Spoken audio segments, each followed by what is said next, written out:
नमस्कार दोस्तों, स्वागत है आपका डियर बुक्स पे। दोस्तों आज हम आपके साथ दूसरा जो पार्ट है वो हम डिस्कस करने वाले हैं। जो हमने सेकंड चैप्टर का लेखन कला और शहरी जीवन का किया था, जो आपको फर्स्ट पार्ट में मैंने आपको इतना बता दिया था, यहाँ तक बता चुका था मैं आपको। अब हम आज बात करने वाले हैं नेक्स्ट। तो दोस्तों आइए शुरू करते हैं। नेक्स्ट जो हमारा पार्ट है उसे हम शुरू करेंगे आज। तो नेक्स्ट पार्ट हमारा यहाँ से शुरू होता है, तो आइए हम इसे स्टार्ट करते हैं।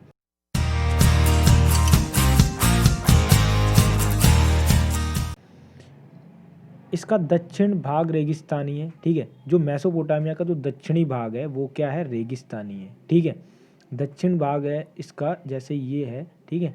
ये जो भाग है इसका, ये क्या है, रेगिस्तानी है, ठीक है। ये भाग इसका रेगिस्तानी है, ठीक है। तो इसके जो मेसोपोटामिया के जो भाग थे, दक्षिण भाग थे, वो क्या थे, ज़्यादातर रेगिस्तानी भाग थे। यहाँ सबसे पहले नगरों और लेखन प्रणाली का प्रादुर्भाव था। मतलब नगर प्रादुर्भाव था, मतलब यहाँ पर थे ही नहीं, लोग ऐसे ही रहते थे, मतलब कहीं और थे, ठीक है। मतलब यहाँ पर थे ही नहीं, क्योंकि यहाँ रेगिस्तान था, जिस वजह से लोग बहुत कम यहाँ पर मिलते थे, ठीक है, थोड़े बहुत मात्रा में। लेकिन बाद में क्या हुआ देखते हैं। श्रम विभाजन शहरी जीवन की विशेषता था, ठीक है। श्रम विभाजन शहरी जीवन की विशेषता था, मतलब हर कोई अलग अलग काम में लगा हुआ था अपने, ठीक है। इसके साथ ही शहरी अर्थव्यवस्था में एक सामाजिक संगठन का होना आवश्यक है, ठीक है। शहरी अवस्था में एक सामाजिक संगठन का होना आवश्यक है, ठीक है। ये तो आपको समझ में आ गया होगा। मेसोपोटामिया के लोग संभवतः लकड़ी, तांबा, रांगा, चांदी, सोना और विभिन्न प्रकार के पत्थर तुर्कों व ईरान अथवा खाड़ी देशों से आयात करते थे। मतलब जो ये चीज़ें नहीं थी इनके पास, ये जो सारी चीज़ें नहीं थी, ये कहाँ से मंगाते थे, या तुर्की से मंगाते थे, या फिर ईरान से मंगाते थे। अगर इनके पास भी नहीं होती थी तो वो कहाँ चले जाते थे, खाड़ी देशों के पास। किनके पास चले जाते थे, खाड़ी देशों से मंगाते थे। आयात यानी मंगाना, ठीक है। जो चीज़ें वो मंगाते थे उसे बोलते हैं हम आयात, ठीक है। इसके बदले वे अपने द्वारा निर्मित कपड़े व कृषि उत्पाद का निर्यात करते थे। मैंने आपको कल बताया था, आपको याद होगा कि जो कृषि था वो वहाँ पर बहुत ही, खाद्यान्न, खाने पीने की चीज़ें उनको कोई कमी नहीं थी। वो भरपूर खाते पीते थे, खूब अच्छे से रहते थे। तो इसकी वो ज़्यादा होने के कारण इसे क्या करने लगे, निर्यात करने लगे, दूसरे देशों को वो देने लगे, ठीक है।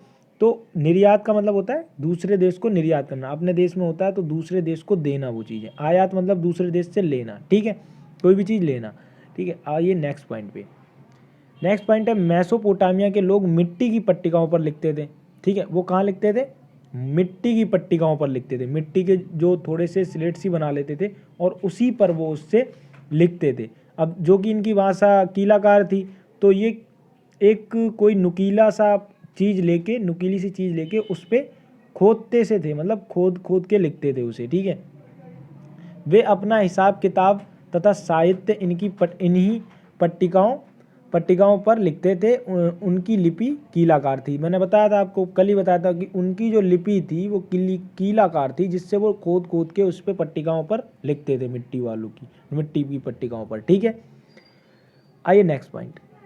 मेसोपोटामिया को बहुत कम लोग पढ़े लिखे थे। जो मेसोपोटामिया के, सॉरी यहाँ पर के होगा, ठीक है, के बहुत कम लोग पढ़े लिखे थे। मेसोपोटामिया के जो लोग थे वो बहुत कम पढ़े लिखे थे। वहाँ पे इतनी कठिन थी, ठीक है, कि ज़्यादा लोग वहाँ पर पढ़ ही नहीं सके, और कुछ लोग अपनी काम की वजह से नहीं पढ़ सके, ठीक है। तो इसलिए वहाँ पे पढ़े लिखे कम थे।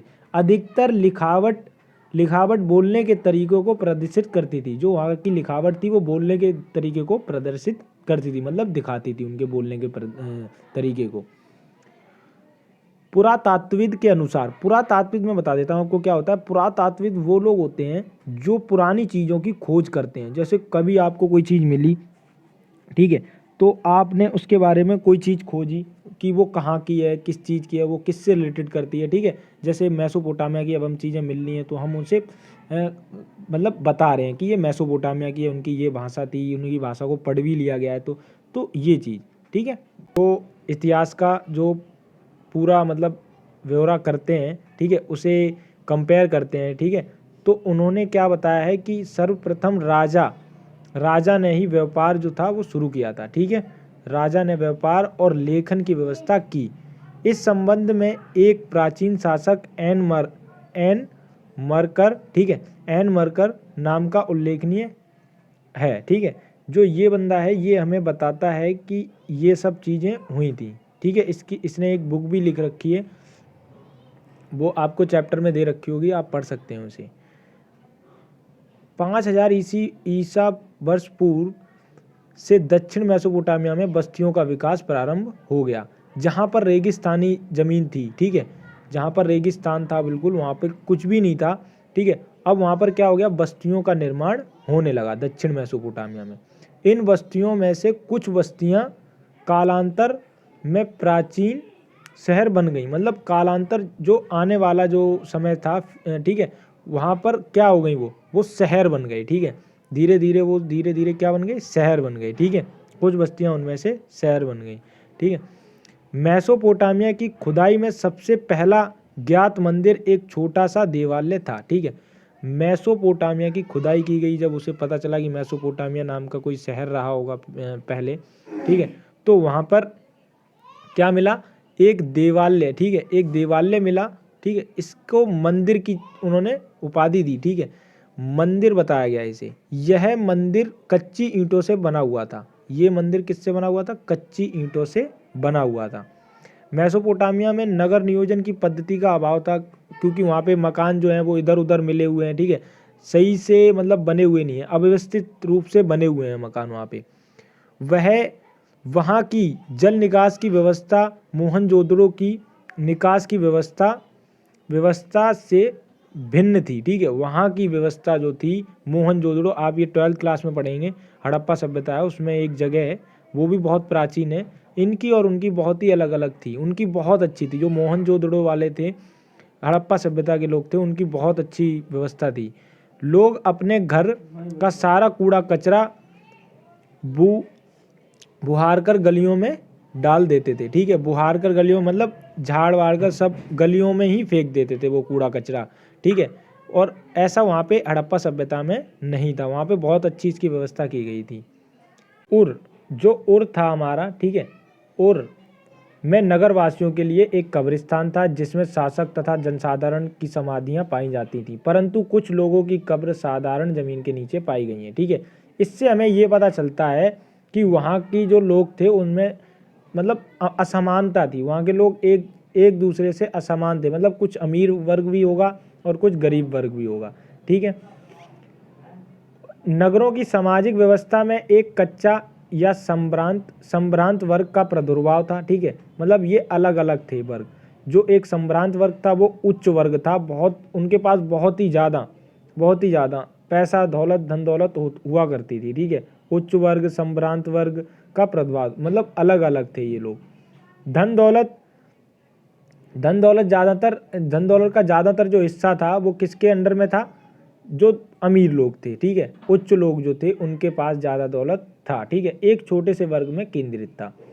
मेसोपोटामिया के समाज में एकल परिवार को ही आदर्श माना जाता था। ठीक है, मेसोपोटामिया का जो उनके परिवारवादी नीति थी उसमें एकल परिवार को ही आदर्श माना जाता था, जिसमें पति पत्नी और उनके बच्चे शामिल होते थे।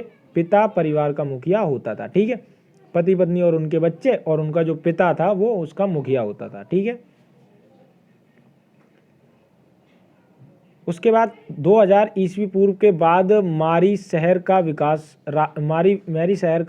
राजधानी के रूप में हुआ। जो मारी थी, अब जो मारी शहर था वो यहाँ पर क्या बन गया, राजधानी बन गया। ठीक है, वो राजधानी के रूप में बन गया, क्योंकि यहाँ पर बहुत सारी चीज़ें ऐसी थी जो इसे स्पष्ट कर रही थी। मतलब इसका ज़्यादा इसकी अर्थव्यवस्था थी वो ज़्यादा बेटर होने लगी यहाँ से, और यहाँ पे कृषि भी होती थी, शहरी जीवन भी था, मतलब बहुत अलग अलग तरीके के श्रम यहाँ पर पाए जाते थे, और जिससे देश को बहुत बड़ा फायदा हुआ।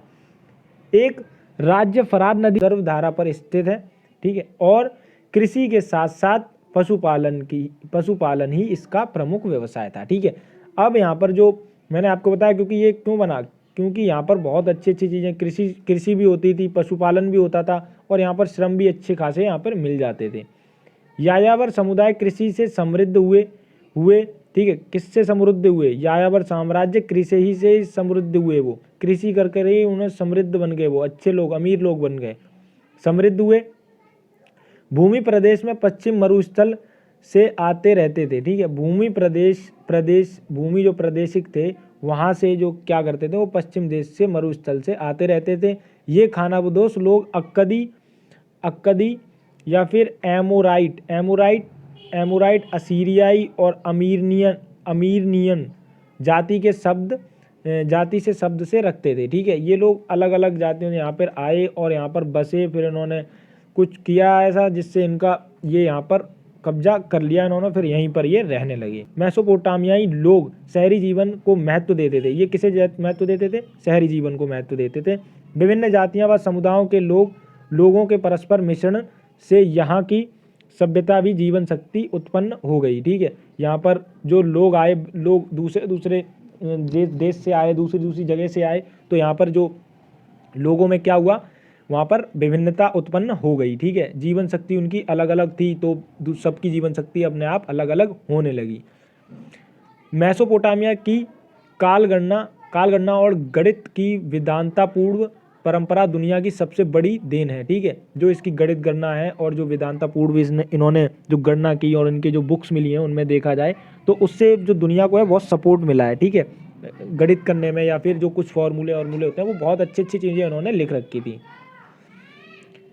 अंत में यह पुराकालीन मतलब पुराने ज़माने की मतलब इतिहास जो पुराना है हमारा, पुस्तकालय और प्रारंभिक पुरातत्ववेत्ताओं की मदद, पुरातत्वविद वही सर्वेक्षण जो करते हैं, पुरातत्वविद हमारे जो हिस्ट्री के हैं, मदद से मेसोपोटामिया की अतीत के प्रलेखन एवं परंपराओं को खोजने और सुरक्षित रखने की कोशिश की गई है, ठीक है। इन्हें सुरक्षित भी रखा गया है। इनके जितने भी जो चीज़ें मिल गई हैं उन्हें इन लोगों ने एक म्यूज़ियम बना के रख रखा है, बहुत अच्छे से रख रखा है।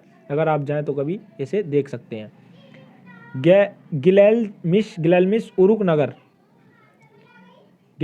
उरुक नगर का शासक था, महान योद्धा था जिसने दूर दूर तक ये प्रदेशों को अपने अधीन कर लिया था, ठीक है। ये बंदा यहाँ का एक शासक रह चुका था। गिलगिलेमिश उरुक नगर का शासक था, महान योद्धा था, दूर दूर शासकों के प्रदेश को अधीन कर रखा था, मतलब अपने अंडर में ले रखा था। समय का विभाजन सिकंदर के उत्तराधिकारी द्वारा अपनाया गया और वहाँ से यह रोम तथा इस्लाम की दुनिया में तथा बाद में कहाँ पे चला गया? मध्ययुगीन यूरोप में पहुँचा, ठीक है। ये काम मैंने आपको बताया था पहले कि यूरोप में ये स्थित है आज, तो यूरोप में ये बाद में पहुँच गया ये समय के साथ साथ। और जो सिकंदर थे वो इन्होंने यहाँ पे बहुत बड़ा बदलाव किया था। तो ये तो आपका यही था। अगर आपको वीडियो में कुछ भी आपको समझ में नहीं आया हो तो आप हमें कमेंट करके बता सकते हैं। अगर हमने कोई गलती की है तो भी बता सकते हैं। और अगर आपको और भी वीडियोस चाहिए तो आप हमें कमेंट करके ज़रूर बताएं, ताकि हम आपके लिए वीडियो आगे भी बनाते रहें। और हमारे चैनल पे अगर आप नए हैं तो इसे सब्सक्राइब करके हमारी आप मोटिवेशन को बढ़ा सकते हैं। हम आपके लिए ऐसे ही वीडियो लाते रहेंगे। धन्यवाद।